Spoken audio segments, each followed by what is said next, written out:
Welcome back, my Psyquine students. Sorry for the long pause between devlogs. The team's been working really hard on this game, and I'm proud to say the development is going very smoothly. The first draft of the game's main quest script is completed, which was a huge undertaking, and I'm very proud of how it's turning out. Next on my writing task list are side quests, editing, proofreading, and potentially multiple endings. I'm also happy to report that almost all of the primary and secondary characters are now fully modeled. Here are a few of them. Mr. Cabrera, the stoic librarian and composition teacher.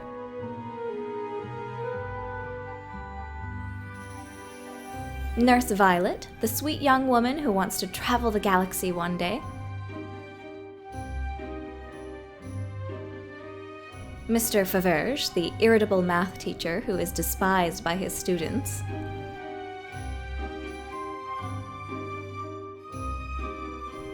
Miss Bellifax, the headmaster's secretary who is thoroughly bored of her job and thrives on gossip.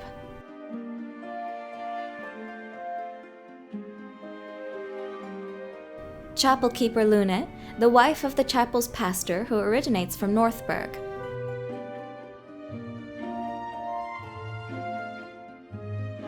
I've updated the model of the Bard of the Inked Wastes so he looks closer to my original vision for the character.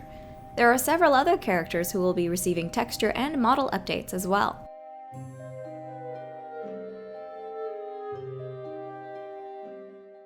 I have been putting my nose to the grindstone on character art these past few months, and I think it's been paying off.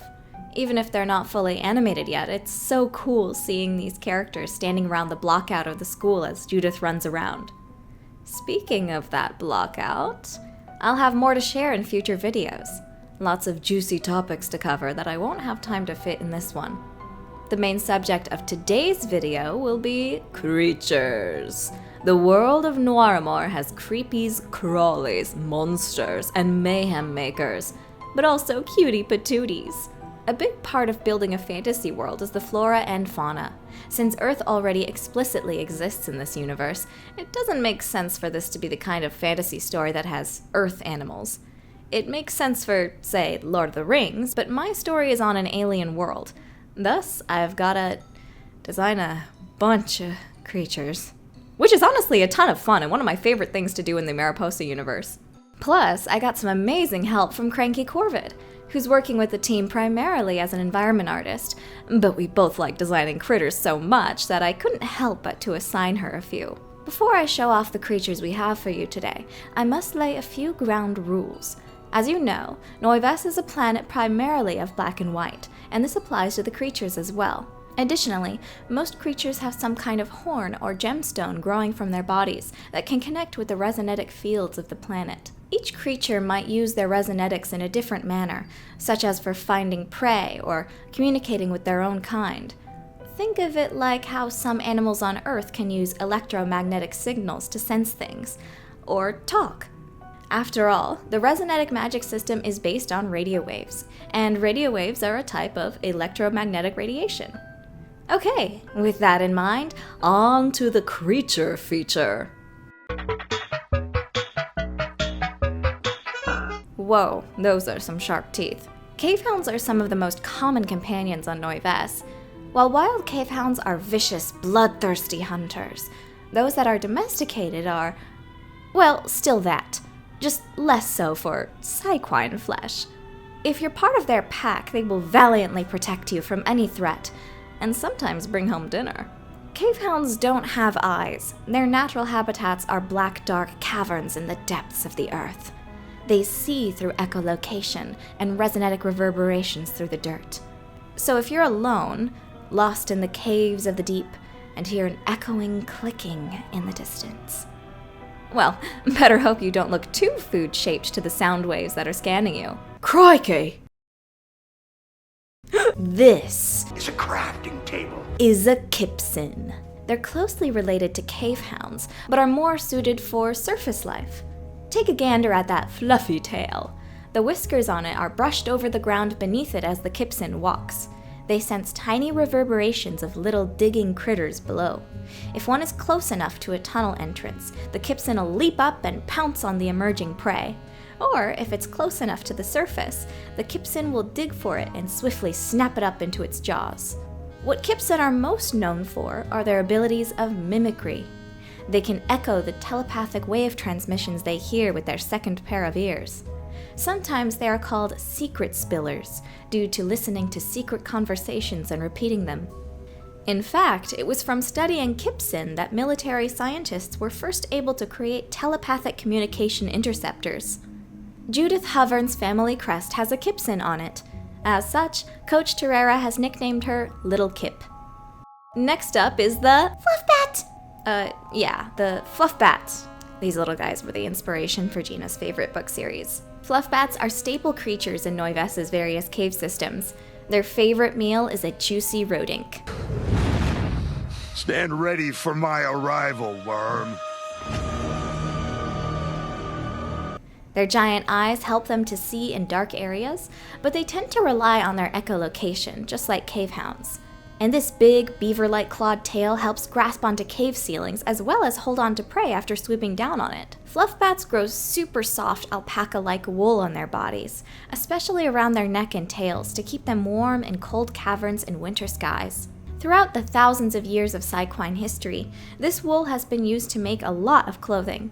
Domesticated, farm-raised fluffbats were bred to be bigger and grow even more wool. They don't do too well in the wild, since going too long without a shave will make them too heavy to fly. Wow!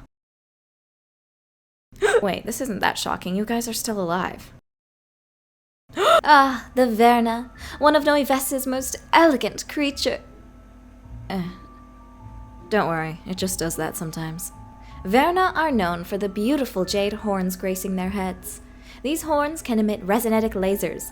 You might think this makes them really dangerous, and, well, any wild animal can be, but these lasers can only begin to burn through something with enough time and focus. If they just hit you or a predator with a quick burst, it feels more like getting hit with an airsoft rifle, which definitely hurts, but isn't like a lightsaber burning through your brain. Though you'll definitely have a bunch of red welts and potentially missing teeth, or blindness. So what are the lasers used for besides protection?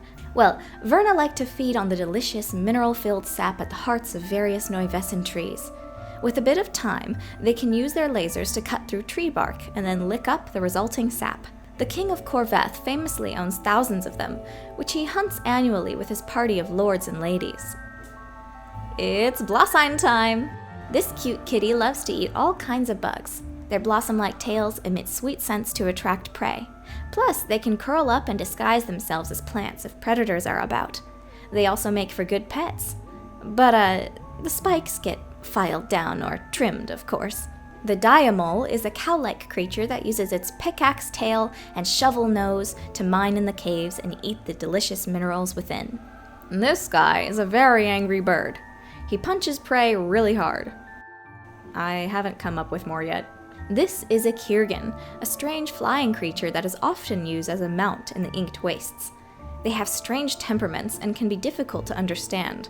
Mysterious fellas.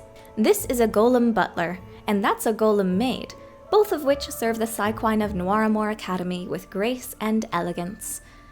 Do they, count as creatures for this video? I guess. Unlike Rarinox, golems are artificially created stone creatures. They aren't sapient, just running off of lines of commands programmed into their central intelligence crystals. Mr. Faverge tends to them and performs repairs where necessary, like when a student kicks a lake ball right into one's head. Ow! Faverge uses control rings to give commands to the school's golems. He also has a personal assistant golem named Lacey. She follows him around a lot, but can also be seen exploring the school in her downtime. Here are some of the wonderful aquatic creatures and insects that Cranky Corvid has designed for the project. Take it away, Raptor Lady! So, for better or for worse, Ink let me loose from my cage to make the creature. When getting to work on the fish, I wanted to keep in mind the entire biosphere. It's very easy to just focus on the cool big creatures and neglect the more soft-spoken parts of the food web, ranging from smaller schooling fish that feed on insects to middle-sized fish to apex predators. Subnautica was definitely a big inspiration. I wanted to create a believable dynamic between all the fish, even if it just ends up being background environmental information that the player just kind of infers. It might not be necessary, but it kind of just helps flesh things out. Having been an environment artist for ink for a while, I have come to further appreciate and be more critical of environments feeling cohesive and believable.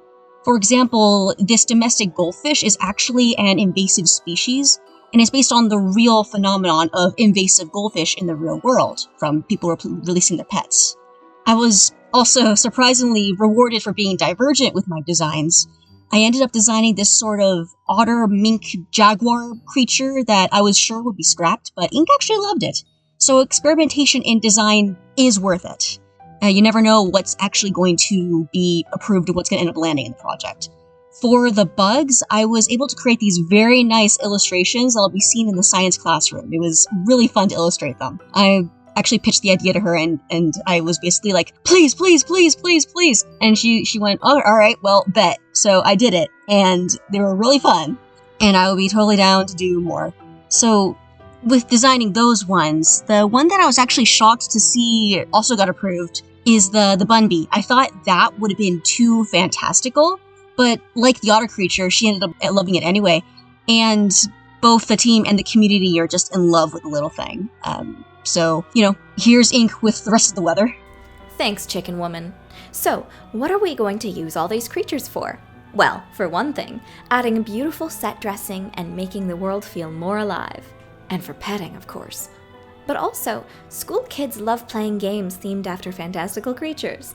I wondered if it might be a fun idea to have an in-universe board game similar to what some Final Fantasy games do. And the best board games use 3D miniatures.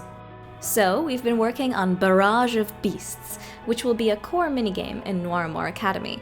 Students all over the campus enjoy playing it, and you'll be experiencing it in the main quests as well as optional side quests. It's very early in development, so it's using temporary assets, but here's what Caius has cooked up thus far.